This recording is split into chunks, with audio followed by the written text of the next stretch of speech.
Hello money talkers, welcome to my channel money talks with Payal. इस वीडियो में हम एनएमडीसी शेयर के ऊपर बात करने वाले हैं। इसका Q3 रिज़ल्ट अभी रिसेंटली आया है और इसने डिविडेंड भी अनाउंस किया है।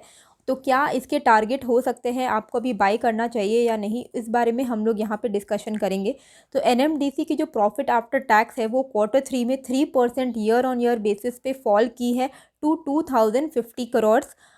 एस्टिमेशन जो किया गया था वो किया गया था कि 18.5 बिलियन का ये नेट प्रॉफिट करेगी, लेकिन इनका जो नेट प्रॉफिट हुआ वो एस्टिमेशन से तो ज़्यादा ही हुआ, पर overall year on year basis पे 3% गिरा है और क्वार्टर ऑन क्वार्टर बेसिस पे भी इनको अच्छा खासा फॉल देखने को मिला।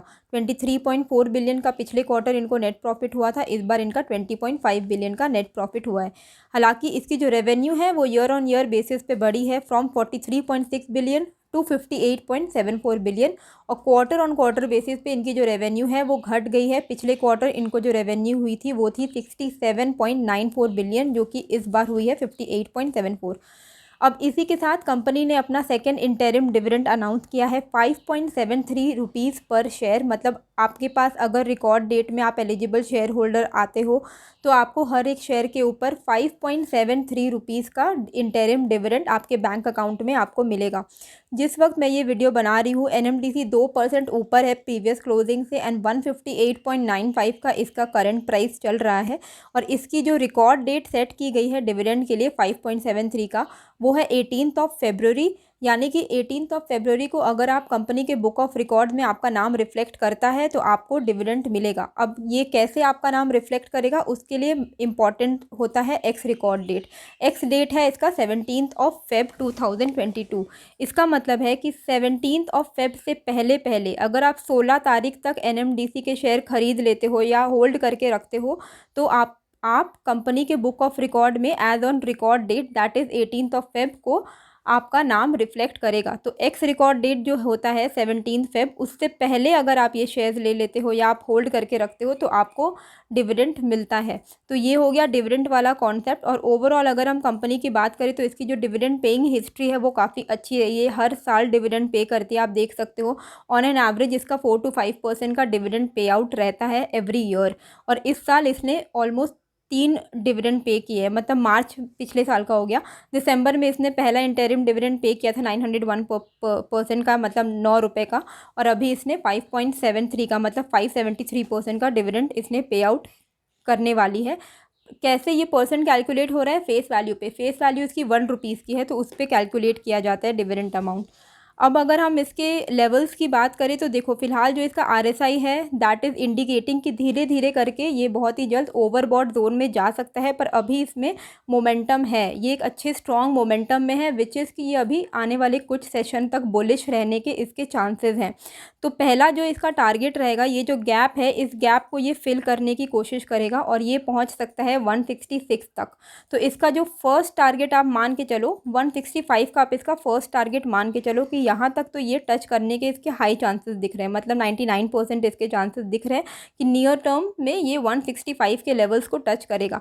अब 165 के लेवल से या तो इसको वापस से रिवर्सल आएगा, अदरवाइज क्योंकि 165 पे इसको एक अच्छा जो है रेजिस्टेंस फेस करना पड़ सकता है। अगर 165 के लेवल को भी ये तोड़ देता है तो इसका जो नेक्स्ट लेवल होगा रेजिस्टेंस का वो रहेगा 185 के आसपास। तो पहला टारगेट रहेगा 165, जिसको जहाँ पे टच करना काफ़ी ज़्यादा पॉसिबल लग रहा है।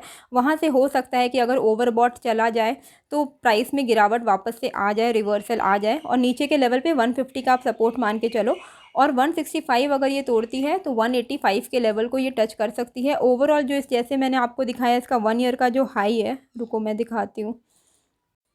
तो ये जो 1 ईयर का इसका हाई है, यहाँ तक तो ये वापस से विद इन दिस ईयर ये टच करेगा ही करेगा। तो एक साल में आपको, आने वाले एक साल में आपको अप्रॉक्सीमेटली 30% का रिटर्न ये कंपनी वैसे भी ला के दे सकती है। थोड़ा बहुत इसमें फ्लक्चुएशंस होते रहता है, लार्ज कैप कंपनी है माइनिंग सेक्टर की, लेकिन अगर आपके पास पेशेंस है तो आपको ये अच्छे रिटर्न्स ला के देगी। और यूजुअली क्या होता है कि जैसे डिविडेंड का जो एक्स रिकॉर्ड डेट होता है, एक्स रिकॉर्ड डेट के दिन जनरली जो शेयर प्राइस है वो फॉल करता ही है। तो जो 17 फेब को जो एक्स रिकॉर्ड डेट है, अगर उससे पहले पहले ये प्राइस 165 के आसपास पहुंच जाती है तो चांसेस है कि फिर से वहाँ पे रिवर्सल आएगा और 17 तारीख को आपको थोड़ी बहुत गिरावट मिल सकती है। तो अगर आपको अक्यूमुलेट करना है एकदम एकदम शॉर्ट टर्म के लिए, आपको अगर गेन चाहिए तो आप अभी भी इसमें ख़रीदारी कर सकते हो, क्योंकि मोमेंटम काफ़ी ज़्यादा स्ट्रॉन्ग है। तो 10-12 रुपये का आपको गेन अभी नियर टर्म में ही हो जाएगा पर शेयर पे।